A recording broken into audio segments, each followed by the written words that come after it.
তবে ইদানিং আমার সমাজে কিছু পোলাপান না সর্দার মারছে,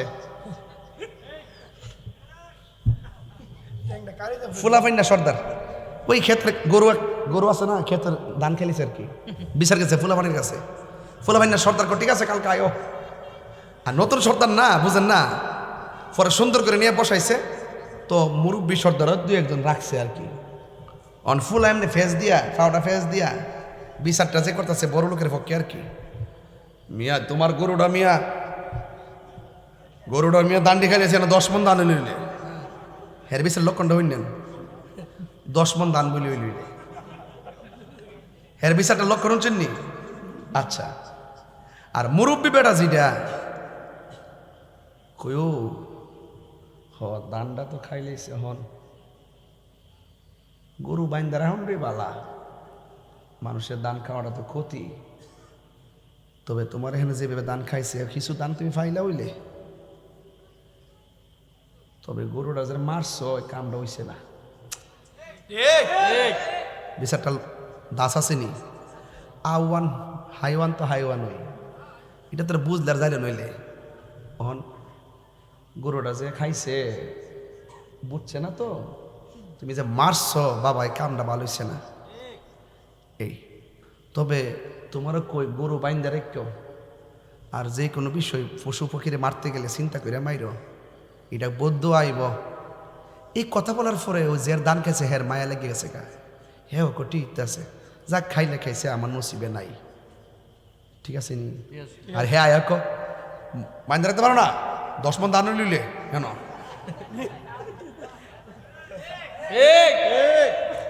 এই সমাজে এইরকম সিন্ডিকেটের দরবার চলে। আপনি এমএ ফাঁস হইলো বুড়া বেটাটা যেভাবে মাথা খেলে সর্দার এটা করবো, আপনি 10 গ্রাম মিললে পারতেন না।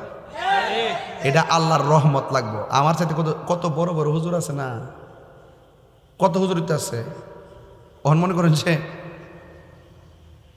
আমি যে এখন যে কথা কইতেছি, এক একটা ফুলের এক একটা গ্রান, ফুল সবই, জবাও ফুল, বেলিও ফুল, গোলাপও ফুল, গন্ধ কিন্তু ভিন্ন। কথা বলতে পারছি? আমনে আমি না, আমিও আপনি না, মানে আপনার মধ্যে কোনো গুণ থাকলে আমি এটা গ্রহণ করবো, আমার মধ্যে কোনো দোষ থাকলে আপনি এটা ধরে দিবেন। এটা হলো কমিউনিকেট মানুষ হিসাবে। এজন্য কাউকে ঠকাইলে নিজে ঠকতে হয়, বুঝতে পারছেন? বুঝতে পারছেন? অনেক সময় বৃষ্টি পড়েনি উপর থেকে, শিলা বৃষ্টি ফইরা জানে খেতটা হমান হয়ে জায়গা, দান্ডি দোকানি ফইরা জায়গা, তখন কার কাছে বিচারটা দো কিও? এই রিজিক দেওয়ার মালিক কেডা? আরে বড় করে এখন কেডা? এই জন্য হারাম খাওয়া যাবে। তাহলে হাসর মাঠে সর্বপ্রথম যাদের মাথায় আল্লাহ আরশের ছায়া দিবে তিনি হলো বিচারক। এবার কি বিচারক? ন্যায় বিচারক। কি বিচারক? ন্যায় বিচারক। আমরা মধ্যে ন্যায় বিচার এখন উঠে গেছে গা। অন্যায় করার পরও থানায় যাওয়ার পরে মামলা নেয় না। ওই যে আজকে দেখছেন না 500 জন জমছে, মামলা নিচ্ছে না, লাশ লয়ে আই মরছে, জোর যার মূল্যক তার। তবে এক মাগে শীত যায় না, এক মাগে মান হাফারা হুফির। আপনি কাউরে মারেন অন্যায় ভাবে, একদিন আপনি এইভাবে মার খাইবেন। এটা আপনি লিখে রাখেন কাগজে। জুলুম করে কখনো টেকসই হয় না, একদিন না একদিন আপনি জুলুমের শিকার হবেন। কথা বলেন ঠিক কিনা? কামা তাদিনু তুদানে, যেমন কর্ম তেমন ফল। 2 নম্বর হইল আস-সাখী, দানশীল ব্যক্তি। আস-সাখীউ হাবিবুল্লাহ, দানশীল ব্যক্তি আল্লাহর বন্ধু।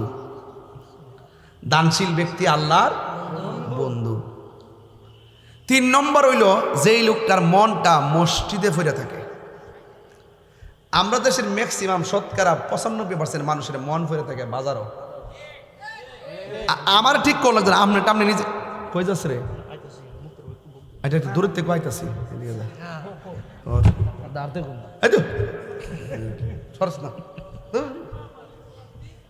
আল্লাহু আকবার না, তার ফান খাওয়াটা বন্ধ করতেছি আর কি। অতিরিক্ত ফান খায় আবুদ্দাফুল্লা ফান, আমরা থেকে 10 বছর শুরু, এরপরে ফান খা বয়স লাগাই শ্রীফুলা।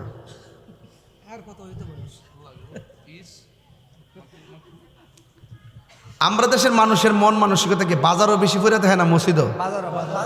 এটা আপনার বিবেককে প্রশ্ন করেন।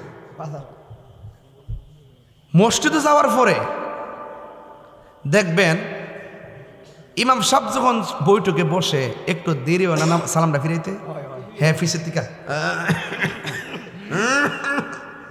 মসজিদে কাশের বন্যা শুরু হয়ে জায়গা। ইমাম সাহেবের মিস কল দে তাকটা সালাম ফিরান, বাজারে কাম আছে। কথা কি সঠিক? এখন রাসূল বলছেন যার মনটা মসজিদে বেশি পড়ে থাকে তাকে আমার আল্লাহ আরশের নিচে ছায়া দিবেন। সুবহানাল্লাহ।